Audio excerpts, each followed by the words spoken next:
Alright boys, playoff Jimmy is here. We're wearing my Jimmy Butler finals jersey as we go into WPF playoffs round 1 against PabMac, who you can check out down in the description below. We have a pretty cool Zama balance team. It's kind of standard, man, but I think that we have a good shot of winning. Obviously, win or go home. It's playoffs, man, and I think we got a good shot to win this game. He has a very scary team, very scary 3 top Pokemon, but other than that, his Pokemon don't match up super well into me, and I think he'll have to be pretty creative to win this matchup. I think it's definitely in our favor, and we'll go ahead and get into his team, what I think he's going to bring, and what we're bringing. PabMac's team consists of Annihilape, Terra-All Garchomp, Heatran, Azelf, Florges, Overqwil, Kilowattrel, Abomasnow, Komala, Meloetta, and Samurai. The top 3 Pokemon are the Pokemon that I think are scary in this matchup. I think Overqwil can also get a little bit out of hand since we do not have very good removal, but other than that, I don't think he has very good Pokemon into me.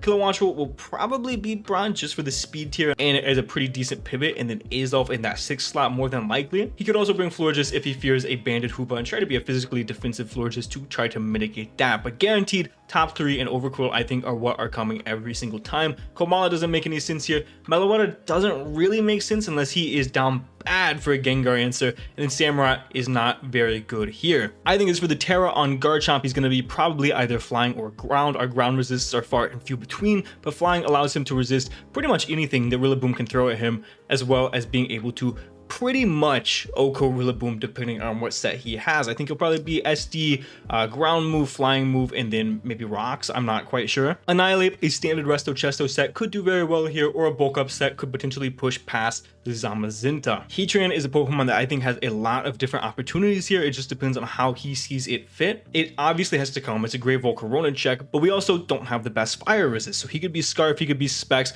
Offensive Heatran does very well. I think he's going to have Magma Storm no matter what he is. He could be Spadef for the Gengar with Magma Storm, protect leftovers. There's a lot of options for this Heatran, and figuring out what set this is going to be very crucial to how we play this game. Overqwil is probably going to be the lead. It's probably going to be dual stab with spikes, toxic spikes, maybe not T-spikes because we have a Gengar. It might be Aqua Jet or Destiny Bond instead, or maybe Taunt to prevent us setting up on it with the Zamazenta, which otherwise sets up pretty freely. The last 2 Pokemon, I have no idea, man. He could be a physically defensive Florges. He could be an Azelf. Maybe he's a Sash lead Azelf, Rocks, U-turn, Taunt, and like Explosion, I guess. And Kilowattrel has a decent enough matchup to where it outspeeds a lot of our threats. It offensively pressures things like Iron Jugulis or Volcarona, and it makes sense here. And then the last 4 Pokemon, I really don't think any of them make an appearance, and I would be shocked if we saw any of these Pokemon on the screen whenever we get in this game. As far as the team that we're bringing, it always starts with Zamazenta, and that's no different this week. Zamazenta goes absolutely crazy in this matchup. Dual Stab destroys our opponent's team. We are Howl this week, which is not a set that we've brought very often, but boosting our attack really puts us in a great situation versus a lot of different Pokemon. Heavy Slam actually destroys pretty much every Pokemon. We can pretty much 2-hit KO every Pokemon with the combination of Heavy Slam plus Body Press, and we're Body Press over close combat because we don't want the defense drops. And on top of that, I think that we're not going to send this Pokemon in until it's time to win. So having the +1 with Body Press is going to be more beneficial than just having close combat and lowering our potential defenses, and then potentially dying to whatever Scarfer he has in the back. And then Stone Edge last slot is just there for the Kilowattrel. We are 8 HP, 132 attack, 48 defense, 88 special defense, and 232 speed Jolly. This allows us to outspeed the Kilowattrel. We can live a Fire Blast from Modest Heatran. We can KO a max HP Heatran after Rocks. And then we went the rest into attack for Heavy Slam. Like I said before, Heavy Slam is very, very good in this matchup. It actually has a chance to hit KO max HP Annihilape right off the bat.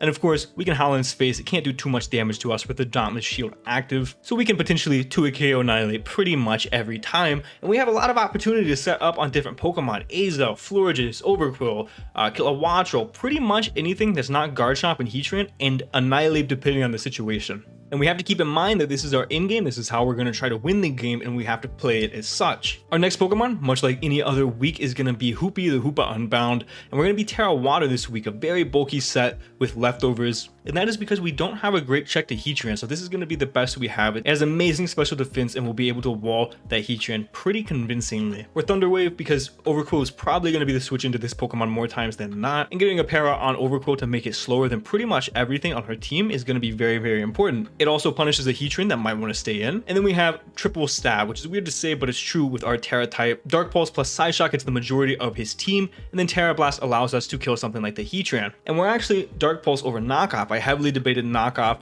in this matchup because knocking off things like the Heatran's item or the Overquill's item could be very, very important, but Dark Pulse into Terra Blast can potentially kill an Overquill that is max HP if I'm remembering correctly, so I thought that that would be potentially super important if we outspeed that Pokemon. We're 16 HP, 56 defense, 212 special attack with a modest nature, 76 special defense, and 148 speed. We can live 2 Garchomp Earthquakes, which I didn't talk about it too much, but I don't know if he'll be Earthquake in this matchup. I think, obviously we have grassy terrain, but I think he's probably going to be Special Garchomp in this matchup. But just in case he's not, we can live 2 Garchomp Earthquakes. We can live 2 Specs Modest Earth Powers from the Heatran. We can outspeed the Annihilate, aggressively creeping our Dachshund. Basically him creeping us, creeping him, and then we put the rest into Special Attack Modest. That gives us a lot of special attack, and this Pokemon hits very hard. It's almost impossible for him to switch into. If he's physically defensive Florges, then he can pretty well, but we should be able to chip that down pretty convincingly, especially with a lot of our other Pokemon, and bringing Florges could potentially be a throw just because of how little it does to Zamazenta. Yes, it gets access to Baton Pass, but Zamazenta, we can sack something on it and go to Zama for absolutely free and get a Howl Up. We really would like to get our Terra off early, but even if we don't, we can take 2 of whatever the Heatran wants to go for, unless it's Specs. Specs can be a little bit scary, but once we're Terra Water, that Heatran becomes a whole lot less scary. So we have to play to get this Terra Water off early. This is not going to be our lead, but it's probably going to be something we play to super early. Our next Pokemon, you guessed it, there is no grass type on the other team that I'm very scared of, so we're going to bring Rillaboom with Protect, Leech Seed, Wood Hammer, and Stomping Tantrum. Stomping can pressure a KO on the Heatran after rocks potentially. Wood Hammer does massive damage to pretty much everything in this matchup. Leech Seed gives us reliable recovery on not only this, but other Pokemon that we may want to switch in, like the Hoopa Unbound potentially. And then Protect gives us Leftovers, Grassy Surge, and Leech Seed recovery all at once. I really like this passive Rillaboom because attacking into the Annihilate is obviously never going to be good. Annihilate is going to take way too much damage. Annihilate cannot switch into either Zamazenta or the Hoopa Unbound. However, it can switch into the Rillaboom, so more times than not we're going to try to click Leech Seed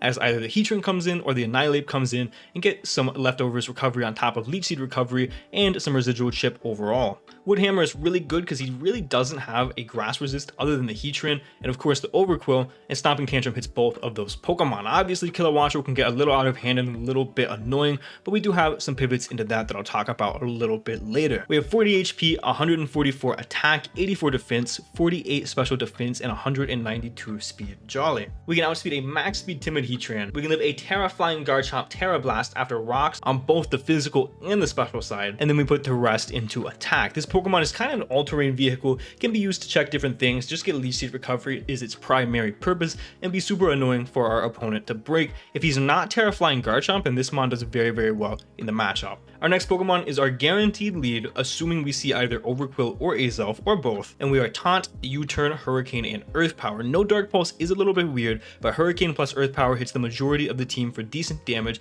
and whatever it doesn't hit, we can U-Turn on very easily. In this case, it would kind of just be the Azelf. We can Taunt, we can U-Turn on the Azelf. Obviously, it's probably not going to stay in with the Azelf regardless, but Hurricane is pretty unresisted and Earth Power is necessary for the Heatran, of course. We really did have 4 move slot syndrome here. We also wanted Flash Cannon, we also wanted Dark Pulse, obviously, but we can't fit everything, man. So I thought U-turning is going to be more crucial than both Flash Cannon and Dark Pulse because we can U-turn on Azelf very freely, and if the Florges wants to switch in, we get momentum onto whatever Pokemon that we want to go into. We're 16 HP, 48 defense, 228 special attack, 8 special defense, and 208 speed timid. Our speed allows us to outspeed the max speed Garchomp. We can live a modest Magma Storm into Magma Storm Chip into Protect Magma Storm Chip. We live 2 Dragon Claws from the Garchomp, and then we went the rest in special attack. We didn't have to put too much bulk in this. Obviously, this is going to be more of a breaker than anything else, and leading this Pokemon to do as much damage as possible is going to be the whole game plan, the whole reason that we brought this Pokemon. So hopefully it can do its job. Hopefully we get to lead Overquill and we get to click Taunt, and then we get to click U-Turn and pivot accordingly. That is ideally how the game goes. If he leads Azelf and he Sash Azelf and we U-Turn as he gets rocks up, things get a little bit more dicey, but I'm a lot more okay with rocks in this specific matchup than I am with spikes. Next up, we are a very weird set. We are going to be a Volcarona, and I say very weird, it's probably not very weird to you guys, it's very weird to me. We're set up with U-Turn, which I think usually 9 times out of 10 is a horrible set, but in this case, Morning Sun plus Quiver, and U-turn and Fire Blast. Where U-turn to pivot on the Heatran every single time, and you look at his team, his only other real fire resist, because Samurai does not count, is going to be Garchomp. So if we get Garchomp to Terra and Heatran goes down, we can quiver on something like the Florges or even potentially the Annihilate super easily, especially the Florges, and get in a position to where this could win the game by just spamming Fire Blast. Even at +1, this Pokemon just does an overwhelming amount of damage. Its first purpose and primary purpose though is just going to be a pivot to get the Heatran in, U-turn on it, get the Hoopa in, and get our Terra off. Fire off a Thunder Wave potentially. We have 160 HP, 108 defense, 60 special attack, 4 special defense, and 176 speed timid. I like this a lot with this build because these last two slots could have been pretty much anything between Volcarona, Hippowdon, Dondozo, and Gengar, and even Colossal. But specifically to play to Zamazenta winning, I needed a Mon for Florges pressure because we didn't really have that up to this point, so it was either Gengar or Volcarona, and I thought Volcarona was a little bit more consistent because it can be a little bit bulkier and help with a couple different Pokemon as well as grab us momentum. So I went Volcarona over Gengar. It also doesn't allow Overcoat to come in to set up a hazard on us, which I think is crucial. Our EVs allow us to take 2 Rage Fists from 100 and from 100 base power Annihilate with 0 attack, a Hurricane from Kilowattrel. We can outspeed the max speed Annihilate or Meloetta, and then we went the rest into special attack. And there's a lot of Pokemon that we can potentially set up on with this, but like I said, some checkbox need to be met. Heatran, first of all, has to be dead before we even think about ever quivering, and second of all, Garchomp has to have its Terra off and not be Terra Dragon, which I really don't think he would be in this matchup. It's probably Ground or Flying. And then lastly, we're bringing Gobi, the Hippowdon. We're more of a Spadef Hippowdon to try to mitigate some pressure off of not only Azel, but specifically Heatran and Kilowattrel. We're slack off for we're just the same set we always are, right? We're slack off for longevity, Stealth Rock because rocks are very, very good into this matchup that has only Komala removal. We have Whirlwind to phase out different Pokemon, specifically if Kilowattrel wants to pivot in. And then we have Earthquake as good damage on things like Heatran and Annihilate and Garchomp. Whirlwind also helps a lot. If Annihilate wants to switch in, we can just Whirlwind it on out and get more chip damage on whatever comes in. We're 248 HP, 52 defense, and 208 special defense with a careful nature. We can take 2 Dracos from a Life Orb Garchomp, 2 Earthquakes from a Life Orb Garchomp. We can take 2 Kilowattrel Hurricanes if modest, 2 Magma Storms from the modest Heatran after leftovers and Magma Chip. There's so many cool calcs that we can live, but unfortunately we did have to be a pretty lame set. It looks pretty lame, not very enticing, but this set should do wonders, and that is going to be the team that we are bringing against PatMac. It is Zamazenta in-game. We have to play to that. If there's for whatever reason no Heatran or we kill the Heatran, the Volcarona can win the game as well. We have a good team. We lead Iron Jugulis. We taunt if Overquill is led. Otherwise, we probably U-turn. We have certain pieces to match up against certain things depending on what is brought, and I think we have a pretty good matchup, man, so I like our odds to win this game. Let me know what you guys think of this team down below. Again, it's win or go home, but come on, guys. It's playoff Jimmy time. I don't plan on losing this game. Thank you guys so much for watching and all of your support this WPF season. And for now, guys, this has been John Jr. signing off.